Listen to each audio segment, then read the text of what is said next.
Welcome to Mama Mabel's Caregivers podcast, where we honor the bravery and devotion of caregivers by sharing their powerful stories of hope and resilience. Today, we are honored to have Andrea Krystal with us. Andrea Krystal is a millennial caregiver who has gracefully embraced the profound journey of caring for her beloved mother, diagnosed with Alzheimer's at the age of 64. Balancing a full-time career, Andrea Krystal's unwavering love and commitment have shown through, earning her a feature on Healthline Presents Taking Care. In addition to her personal caregiving journey, Andrea has created a lifeline for others through her website, offering invaluable resources such as journal prompts designed to support fellow caregivers. Join us as Andrea Krystal opens her heart and shares her deeply moving story of being an only child, a devoted daughter, and a millennial caregiver to her best friend, her mother, Kristi. Her story is one of love, strength, and unyielding dedication.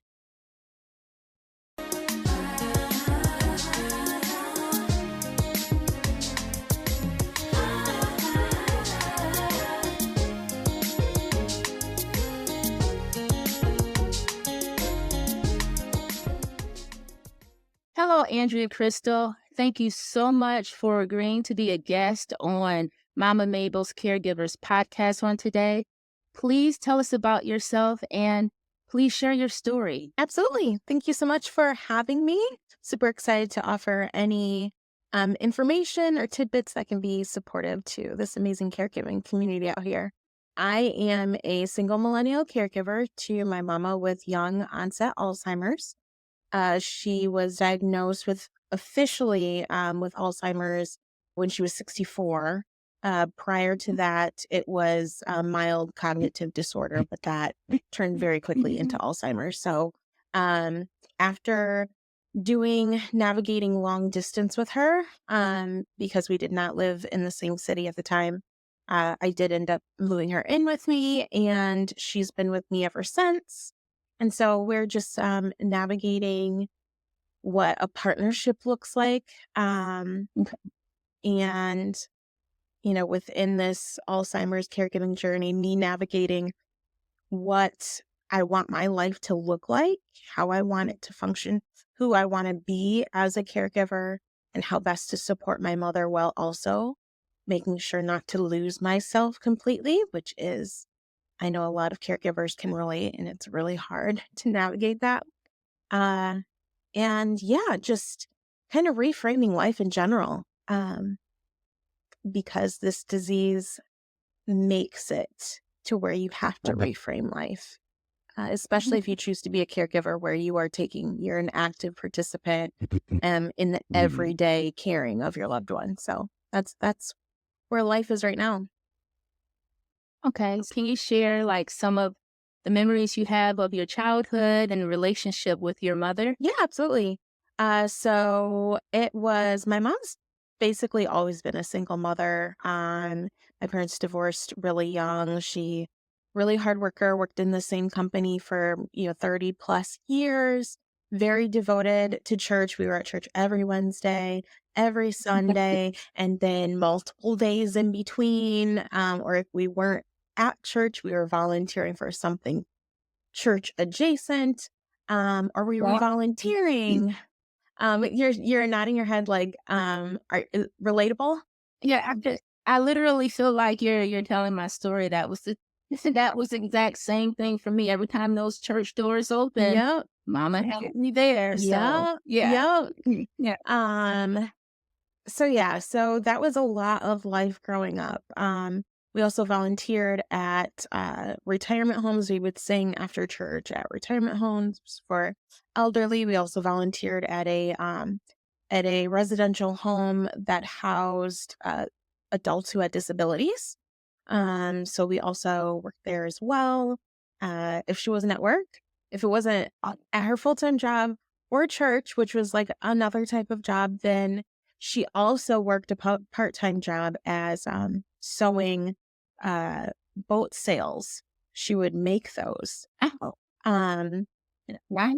yeah, and so then I would just hang out with her while she worked, and did that, and yeah, just navigated a lot of togetherness. I'm an only child, only grandchild, so Mm. I was just always used to being around adults and tagging around, tagging along for adult things. So even though we were mother and daughter, we were also, friends. Like I'd be the person that she would talk to, about things. Yeah, I would say that my mother was necessarily a fun mom. I feel like she carried so much on her shoulders that, and she also took her faith very seriously, that she didn't necessarily feel the freedom to be Mhm. fun. Um, she was always super gracious. I knew I could talk Mhm. to her about anything, even if she did not agree. She wasn't someone that would, like, one of those moms that would freak out if I did something wrong or made a mistake. And so she just was like just a hardworking, praying, um, selfless mom. Okay. And she still is a lot of those things, just in a different way. Thank you. So, regarding the changes that, you experienced and your mother experienced, let's talk about some of that. When did you start to notice some of the changes that your mother was starting to display? Mhm.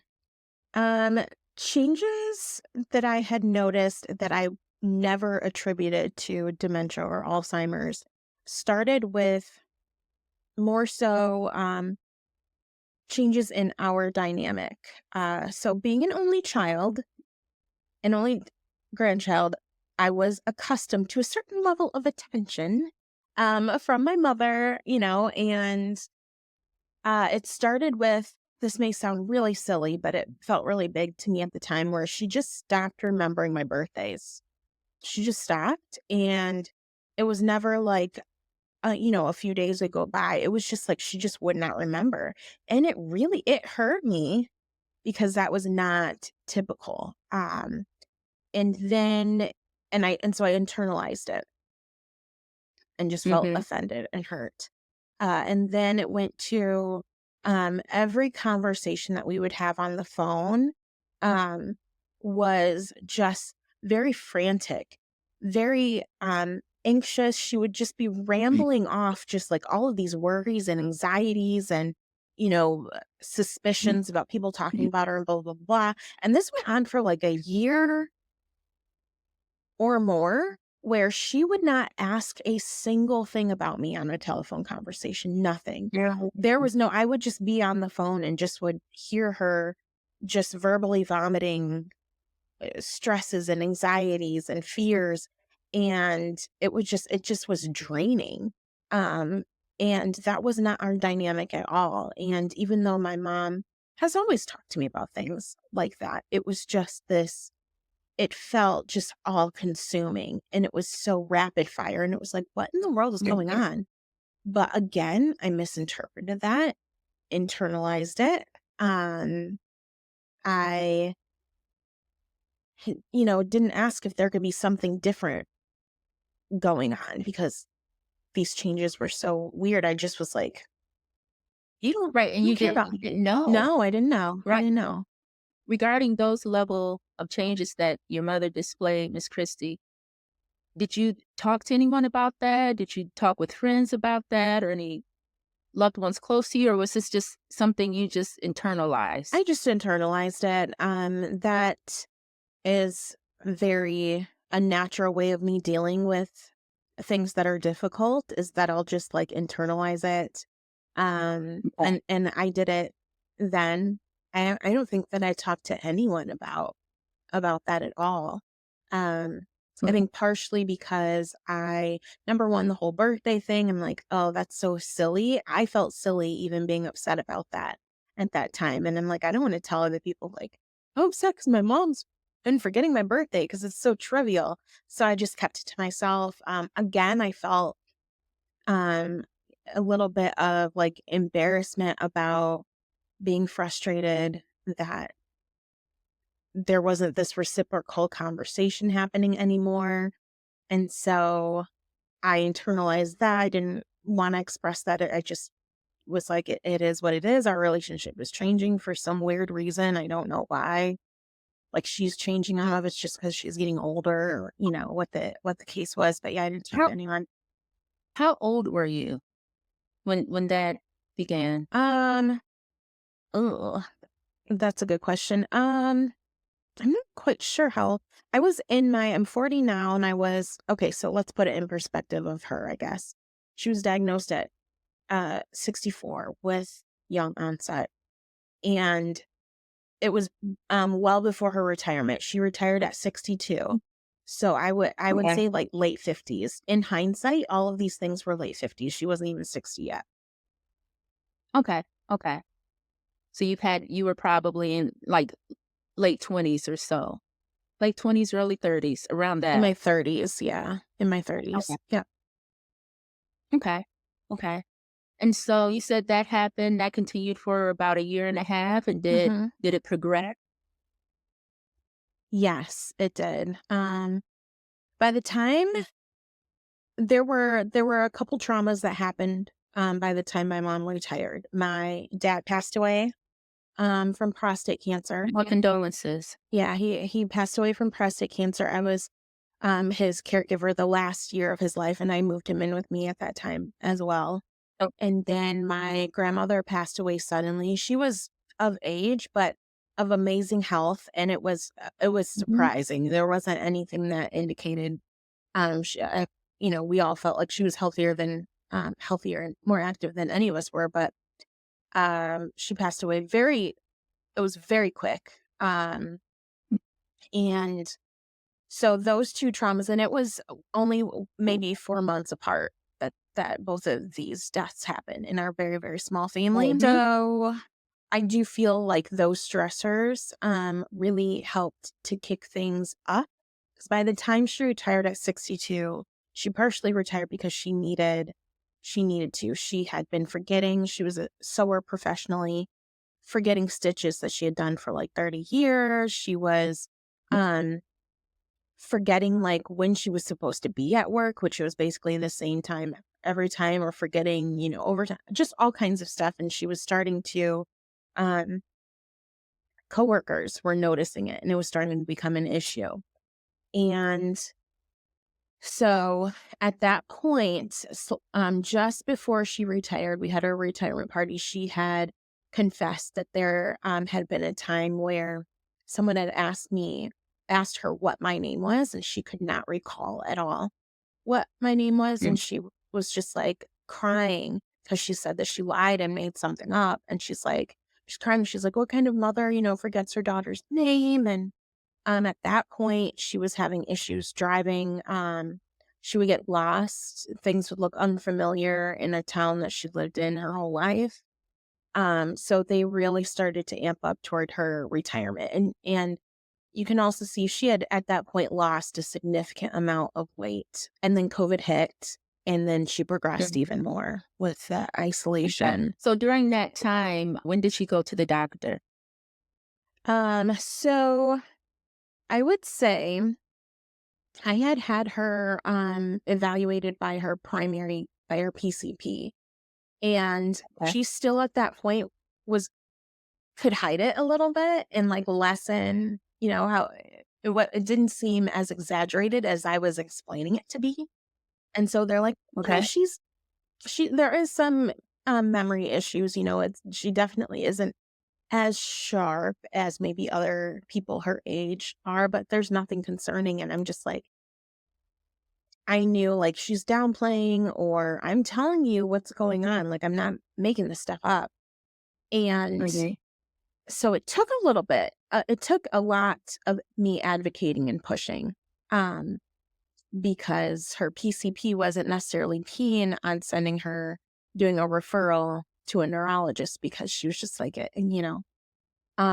and it was very hard to contradict my mother while my mother was still cognitively inclined enough to say no. Right, right, right. Um, Mhm. so it took a little bit. I would say it probably, let's say 62, 64. I mean, I'm gonna say it took a year or longer. Um, it was until she just got worse and where she was just like, something. She's like, I'm losing myself. Something's wrong. And then she was open to doing seeing a neurologist and getting tested.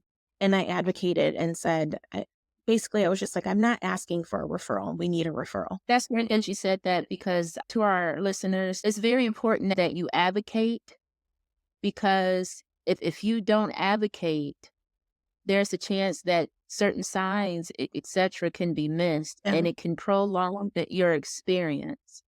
So, agree. advocating is very important. And it's great that you did that, Andrea. Yeah, That's great absolutely. that you, I was lucky enough, fortunately, unfortunately, to have that caregiving experience with my father because I experienced a lot of um, medical bullying. And so I had to build a muscle that I hadn't hmm had before um, because I think that it's important for us to feel empowered and trust our guts, trust our bodies if it's something we're experiencing within our own person, to ask for what we need, to push for what we need, and understand that it's called, you know, practicing like a medical practice for a reason. They don't know everything themselves. They may have lots of years under their belt and lots of experience, but they don't know everything about your body or your loved one's body or your loved one's mind. Um, Worst case scenario is that you invest some money into something that you find out isn't an issue, but it's better to push for what you feel you need and, you know, build up your empowerment muscle. that's beautiful. That's beautiful. During that process of advocating, were you also researching yourself, like pulling Yeah. information from Google or? Mhm. I had purchased a couple books that mainly had to do with was mostly focused more on holistic views of cognitive disorders, ways of eating supplements, ways of lifestyle changes. Because up until the point, once we got the diagnosis of mild cognitive disorder, up until that point, I thought before we do anything crazy, because I'm hearing about all these medications and all this stuff, I'm just like, I know my mom doesn't live the healthiest. She has a big sweet tooth. I know how sugar can affect your brain. Yeah. Um, let's try some of these things first. I had gotten her connected with like a holistic doctor, and so we were going that route. That's where we started out. I'm like, I want to exhaust Okay. this before we do something like traditional. And because my mother had never been someone that was on medication, and there's nothing hmm wrong with that. But I also know that I know her enough to know that she's very sensitive to things. And I'm like, I'm nervous about how she'll react to Right. prescription. So went the holistic route first for quite some time until by the time a year passed from we got mild cognitive disorder, and then I went to have her evaluated a year later to be able to track if we were going backwards or going forwards. I already knew it was going to be an Alzheimer's diagnosis. There was no Okay. doubt that she had digressed. Um, Okay. there was a very slight improvement in areas, but she wasn't going forward and recouping and getting better. So by the time we had found out the actual diagnosis of Alzheimer's was when I started to change. And I was just like, okay, we need to look at if there are pharmaceutical supplements that we can be able to use and kind of go the medical route at that point to support her. For you during that space, that time frame you were in, taking your mother to the doctor, having to advocate, finding out, you know, the beginning stages to, a year later having Alzheimer's. How did you feel about that? What were you going through emotionally? Mhm. Uh, During the mild cognitive stage, I was super in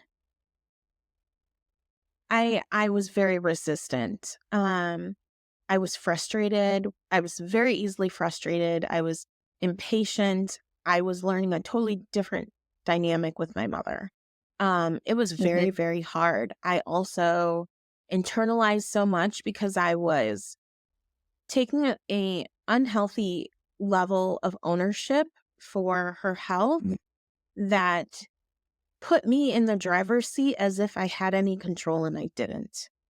And so there was just so much like shame. And if she wasn't getting better, then I took it very personally, like it's something that I'm doing, or I just need to try harder. Or, so it was a time of, there was a lot of dark, depressing moments, really, really high anxiety. I was so resistant to her changing that it was creating tension between her and I because if she would make a mistake or she wouldn't remember something, I would just um, become irritated and angry with her. And it wasn't because I hated her or anything like that. It was me being resistant to these changes. It was kind of like, it was almost as if I was hoping that my irritation or anger or why can't you remember this would like shake her into clarity, type of thing, which Right. Right. is not Right. the case at all. So it was tough. That was tough. And but there was a certain freedom that came with, ironically enough, like a certain freedom that came with getting the Alzheimer's diagnosis.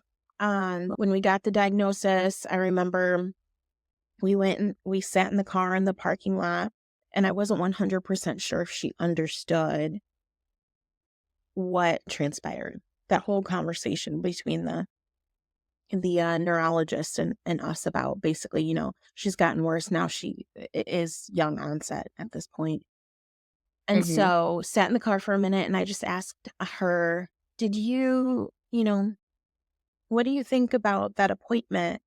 Basically, what do you feel that he had said about the appointment? And she verbalized it very well. She's like, he he said that I'm not going to get better.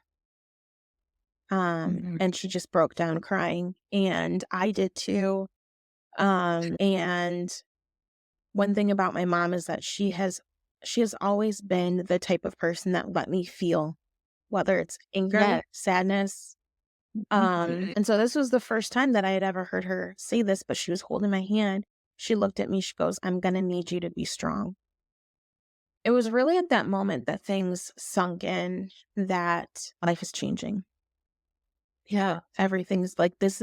This was the moment when there was something that life was turning a corner, and Yeah.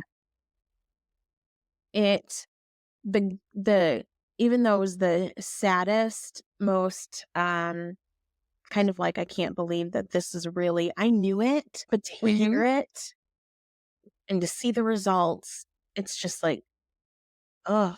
I was, I knew it, but I was hoping. I knew, but there was still hope. It's like really taking a step from being a child to the adult, even though Yeah. you were already the adult, but Hmm. it's like, okay, now you have this responsibility, Yeah.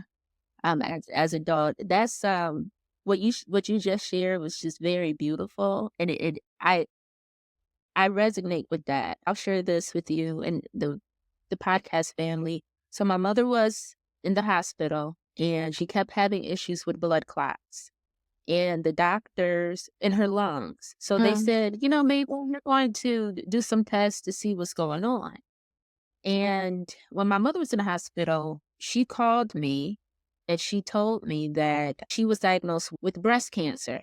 And just automatically, I just started to just bawl my eyes out. Mm. My mother, she called me by my full name. She said, Talisa.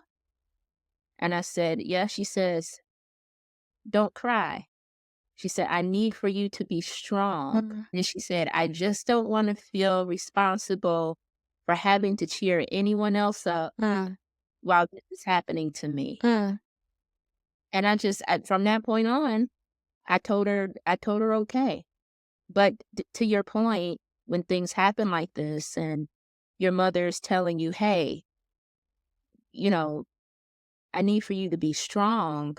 What I take from that, from both of our experiences, is that our mothers was telling us, hey, you're an adult now, and now you're going to have to step into the next set of shoes mhm, that's needed for this part of the mm, journey.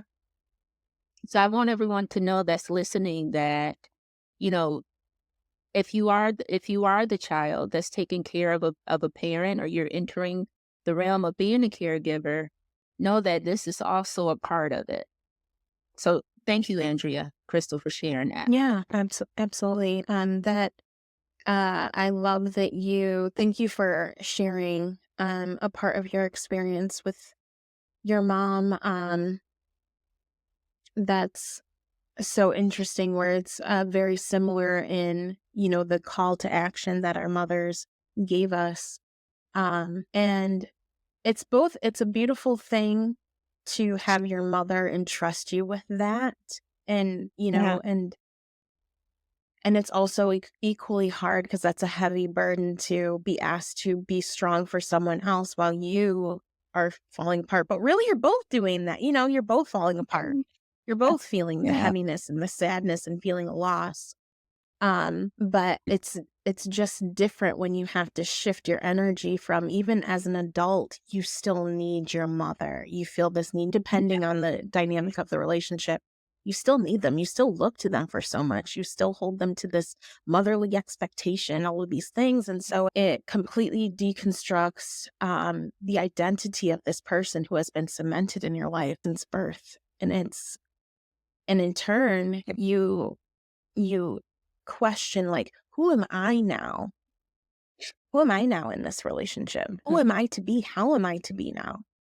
Because you are not only is the dynamic changing, but the roles are changing, and also the way that you show up in the relationship is changing. And so you're just juggling just so much change while hurting and while Yeah. supporting. And, caregivers, I can speak for myself, and I know for a fact that this is the case for so many caregivers, is that we hold ourselves to such a high expectation. We Yeah. we are much more careless with our own emotions than we are with our loved ones. We just don't have the same level of self-compassion or love for Mhm. ourselves, or hold the same space for ourselves as we do our loved ones. Um, but it's so important that we do, because we are holding and juggling so much. Right. Right. And I'm a millennial as well. I really felt like we did resonate with each other, Mhm. because during the time, I was the only one out of my friends who was going through this. So I didn't have anyone to give me, that information, or just even uplifting words, anything like that that could help. So my question for you is, during that time period, what did you do to help uplift your spirit? Yeah. It wasn't as much of what I did. It was more of who I decided to be. It was more of a shift in a way of being Mm. than doing. Because up Okay. until the Alzheimer's diagnosis, I was focusing all my energy on doing Mhm. a what did I do? Doing a very restrictive diet for my mother. Doing all of these supplements, doing all of this exercise with her, doing all of these brain exercises, and we would have like brain time for 30 minutes and doing like maths,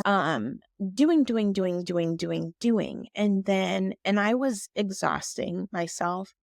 My mother she just wanted to get better. So she was open to anything, whatever.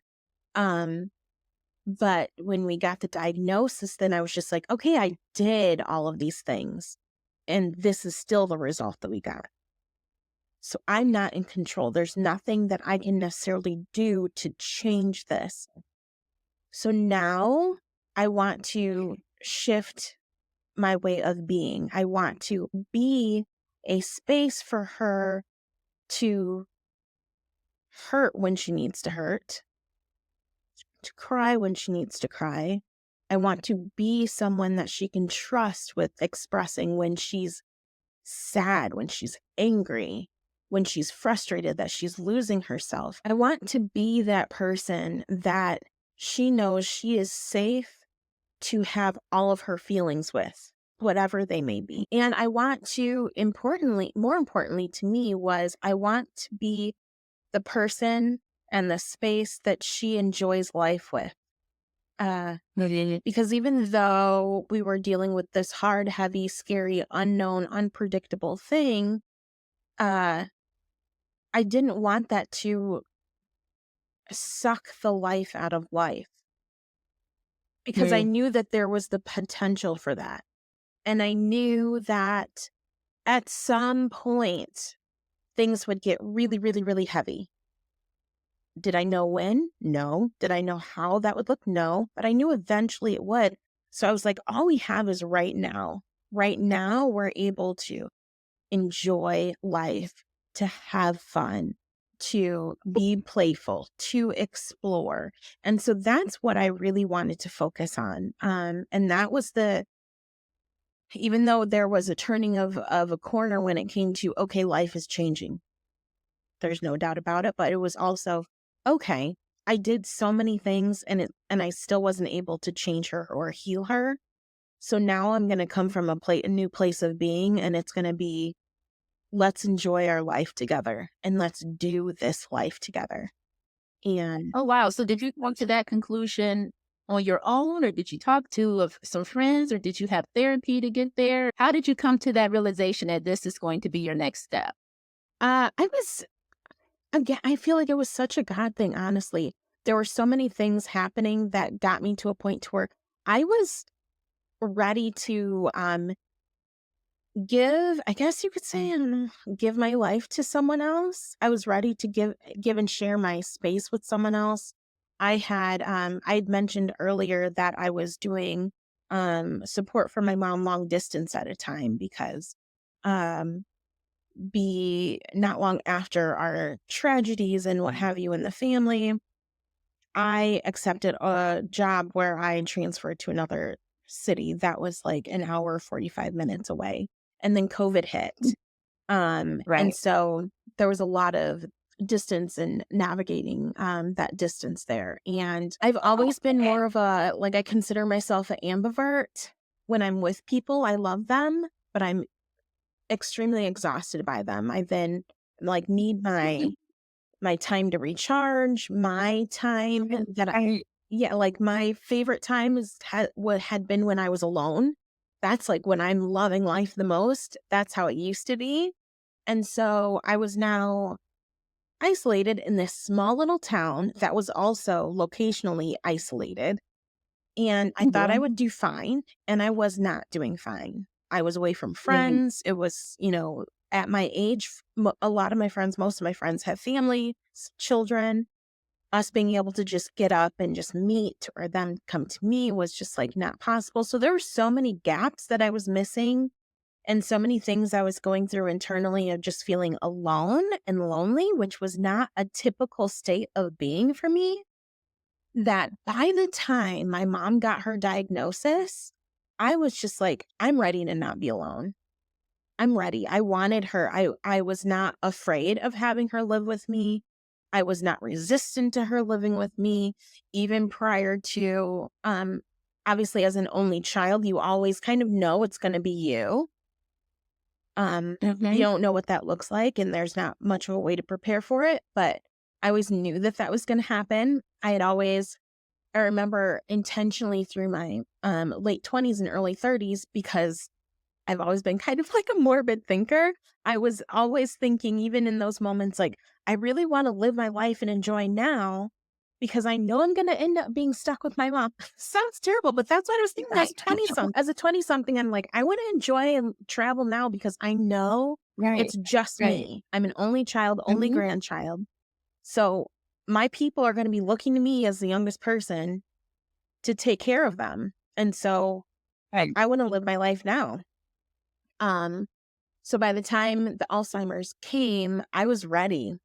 I welcomed it. Okay. I can honestly say that I enjoyed having her at home with me, even with it being really hard and even with the bumps and the headbutting and just like also still having a mother-daughter relationship where you disagree and what have you. I loved having her live with me. I still love having her live with me, even with the increase in decline. Um, so kind of Okay. unique in that sense where a lot some caregivers might say I was thrown into this. I didn't ask for it. Like I welcomed it. I had always been planning on it happening not in this way, but I was ready and I was willing and yeah, I was glad to have her with me. Oh, that's beautiful. That's so beautiful. So let's talk about, so now you, from where we left off, you both cried together. You shared your feelings of how where you were emotionally during that time, and then you stated that you decided to say, "Hey, you know what? Let's live for today. I'm going to do the best that I can." And you started along that journey. Now, how did that work out with the continuous decline of your mother? I did just continue to focus on let's let me lean in on the parts of my mom's personality that naturally comes out, which is that she loved to laugh. I mean, she loved to Okay. laugh. She wasn't goofy or didn't, was more on the reserved side growing up, but she still loved to laugh. And so I'm like, let me really hone in on the things that already naturally occur with her. So what are the things that we can be able to do that I know will get her laugh, whether it's watching lots of comedies or going to comedy shows or like, just or me embarrassing myself to make her laugh, whatever that looks like. So I really leaned in on that. I also leaned in on friendships for her. Like she does like to be social. So I made sure to organize, lunches with friends. One of her friends, like it was one of her friends has a boat. So if she invited us on the boat, like just different things like that to incorporate friendships and other people. Tried incorporating church, but that kind of was like a little bit of a trigger and was a little bit more difficult than I thought it would be, to be honest. Okay. But I tried to lean on things of like, what do I know she loves? And make sure that I'm building those things instead of trying to recreate the wheel, because that's only going to put Right. more pressure on me. I'm already trying to learn a Right. whole new way of being. I'm just going to lean on the things that naturally already spark joy for her and help her. Um, So did you find that to be very successful? Definitely. Definitely. Okay. I think that it was the thing that helped balance out all of the really, really hard stuff. If that had Okay. not been a component, I probably would have figured out a way to put her in a retirement or a assisted living community, to be absolutely honest, because of how hard of a learning curve things had been. If we did not have joy, at least joy, Joy. it would have been a really hard to weather for sure. Okay. So that I would call that a best practice that can be shared with others is leaning in and really paying attention to what your loved one loves naturally Yeah, and focusing on those things because it can help lighten the load. absolutely. So that's beautiful. Actually, I'll share it with a friend of mine. So Yeah, absolutely. notice you said that the health continued to decline. What was your role and how did things in terms of the responsibility change from when she was diagnosed at the age of 64 to where you are at today? And what are some of the things that you have incorporated to help you as well as your mother during this phase of the journey? When it comes to tasks, things have changed dramatically from the beginning to now. I would have considered myself in the beginning more of a support system than a caregiver. I handled all of her finances, doctor's appointments. I did take her to an attorney for me to get power of attorney right away. Right away. Okay. That was the first thing that we did. And so doctor's appointments, like medical stuff, financial stuff, she was fine dressing, showering on her own.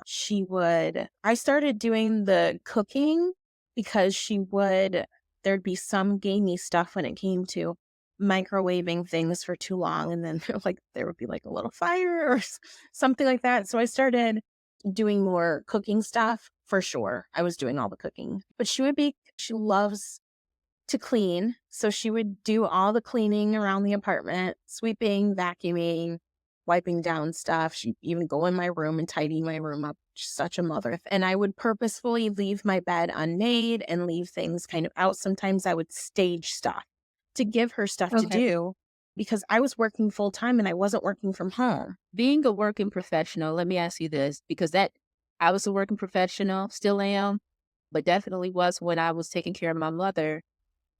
What were some of the things that you found to be a challenge, and what were some of the things that you actually found to be very helpful? So it was definitely very challenging. Thankfully, the company that I was working with was very supportive and allowed a lot of space for me to be able to do what I needed to do to take care of her. It had been the same company that I also took care of my dad with before he passed, and they were so amazing and supportive then. So I was super thankful to have gone through so much caregiving with a company that was super supportive. But even with that said, I was still a professional and a manager.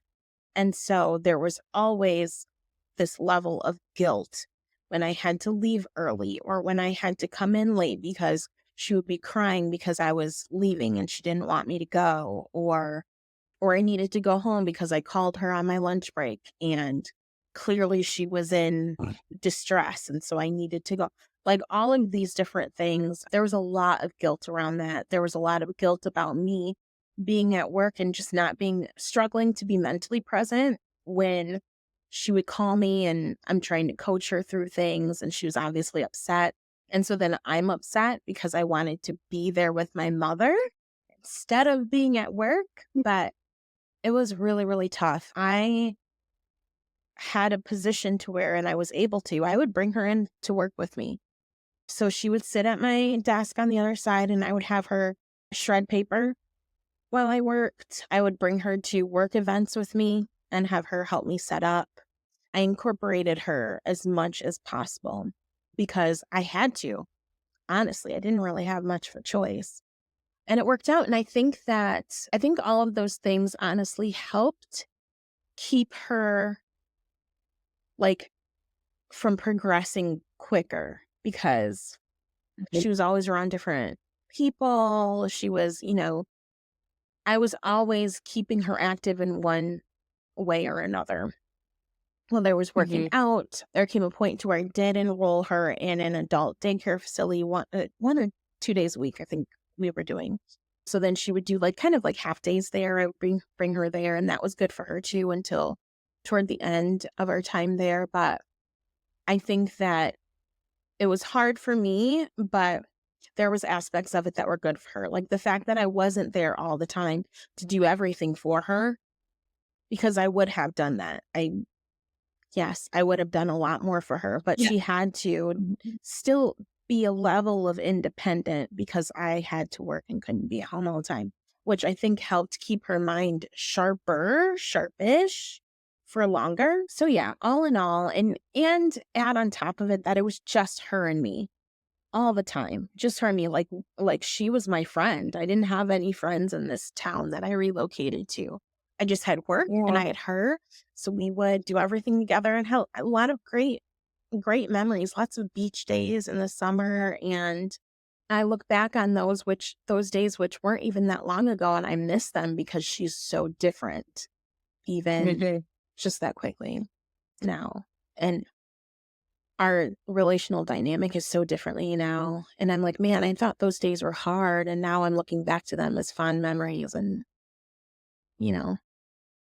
That's beautiful that you have that. So, what are the dynamics, and have you incorporated anything new to help during this stage of the journey?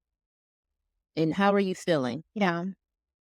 So I'm definitely in full caregiver mode with my mother, whereas before I mentioned it was like financial, doctors, cooking, anything that took like really deep reasoning skills. But now it's, she is at the point just that quickly because we only just moved to this new location from where we were before.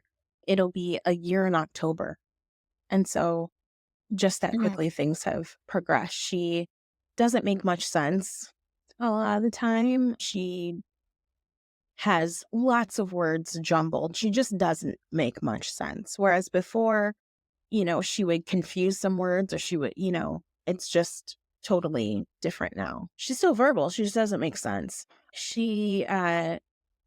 It's really hard to relate emotionally anymore. Like, even a little over a year ago, if I was sad and would cry, she would still have like the awareness or something to try to console, or, there was like that Mhm. motherly thing where it's just like now her affect is just different. Now it's harder to relate to her emotionally. It's almost as if she has lost a lot of the ability to be able to read emotions.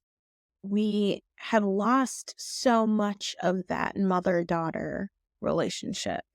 Okay. There's some of it is still there for sure, but we've lost a lot of it. She needs help with showering, with changing clothes, with she now we're in the incontinence stage. Her mood has done a completely change. I mean, it started to when we were about to move, but totally different now. She gets Mhm. very angry. Her personality and temperament is so different than I've known her to be. And really, it's kind of like, she's still my mother in many ways, but I am very much, it's like she's my child to an Right. extent. Okay. Um, except maybe more of like a teenager that doesn't understand they can't do everything on their own. Like, you ain't got no money. Where you gonna go? You ain't got no money. You don't have any, you can't drive, all of those things, but they don't understand that. They just are trying to Yeah. exert their independence. Um, Mhm. and it's kind of like that. So it's very unpredictable. She's very unpredictable, which is Okay. not how she used to be at all. Okay. So how do you cope with that? Like, for in terms of your mental health, Mm. how do you emotionally cope? Um, I'm still figuring that out, to be absolutely honest. I'm still figuring that out. Things that I do are move my body, specifically just Okay. simple as just walking. Walking has always been therapeutic for me, so I incorporate a lot more of that. Anything outdoors in nature, even in the winter, I would just get outside and just feel the cold air hit my face and, feel the crunching of the snow. Those types of things just like ground me, help me to focus Okay. on something different. Now that we've moved and so we're not in that isolated town anymore and changed jobs, moved so that we could have more resources. I was just like, I need to be around people. I can't just be her and I all the time. And I needed additional support. So I did a whole nother life change in order to Okay. facilitate some of that. So I live closer to my friends now, which is great. I don't get to see them often still, but if I even get to have um once a month, is a lot more than it was before for 5, 6 years. Um, Mhm. so, friendships, moving my body, journaling has always been, a way for me to be able to express myself without judgment. I have journaled since I was 7. My mom bought me my first journal Mm. at 7 years old, and I have been journaling consistently ever since. So that is huge. Can we talk about that? You actually have created journaling prompts for caregivers, Mhm. and it was based on some of the best practices that you found to be helpful. Tell me about that. Yeah, absolutely. So I have found that at least within the caregiving community that I am connected with, that there are still a lot that are struggling to feel connected to themselves, feel connected to their Mm-hmm. own minds, their bodies. Um, there's still a lot of caregivers that are struggling to find ways to take the time to really process how they're feeling and how they're experiencing this journey. And um I I don't know how I would survive without journaling. Me personally, it is the only place where I can be able to express my raw emotions, even the stuff that I feel embarrassed to express or the things that I feel ashamed about expressing. I just put it all in my journal. It's the only place, like, it's my person, and we all need a place or a person like that. Uh, Yes. we all Yes. do. I mean, if when you're a caregiver that's in the thick of things, there's always so much going on and so much occupying your mental and emotional and physical and spiritual space that little by little, you can find little by little, day by day, you get squeezed out. And it will Mm-hmm. be potentially in small enough increments that you don't even realize it until your person's gone. They leave this earth and you're like, I don't know who I am. If I'm not a caregiver, who am I? Mm-hmm. Or you don't realize it until you have a mental health or a physical crisis. Um, and I have had to work very hard to, number one, either create practices in my own life to be able to help me climb out of those places quicker instead of making a home there, Right. but also develop practices that help me to be so aware and so sensitive to myself to where I see and I can feel when I'm going to that place so that I can put Mm-hmm. in those practices now. So I'm not being reactive, I'm being proactive. That's been a process of mine for years because I have always had mental health struggles. And so I've had to be super intentional. Um, so it was more of a, like, let me just throwing spaghetti at the wall and see if it sticks when it came to the prompts, because I know that there's so many different dynamics that people feel when they think about journaling. There's all of these preconceived notions of, number one, like, I don't have anything to write about. Like, I don't know what I'm going to write about. Or my handwriting sucks. I'm not really much of a journaler because my handwriting sucks. Or people think that it has to be like this pretty, beautiful, curated TikTok vision of journaling with stickers and beautiful doodles and all of these things. And it's just like, it's literally just a document of your thoughts and what you're experiencing. And that can be anything you want it to be. It doesn't need to be a Mm-hmm. whole page. It could be one sentence. I have entries where I was just like, today sucked, period. Or I feel like I'm messing this whole thing up. And then maybe one other thought, and that's it. Um, my journals look like doctor's signatures, like where I have to interpret my own handwriting, but it's there. And my journals have been a point of reflection for me when I have been in points in my caregiving journey. And I know I will continue to be in them when where I'm saying, I'm not doing good at this. I suck at this. I'm a terrible caregiver. I'm a terrible daughter. All of these absolutes that you have in these absolute statements. I always do this. I never can do that. Well, when I look into past journals, it gives me a point of reference where I'm able to see, oh, back then I said, I'll never be able to do this.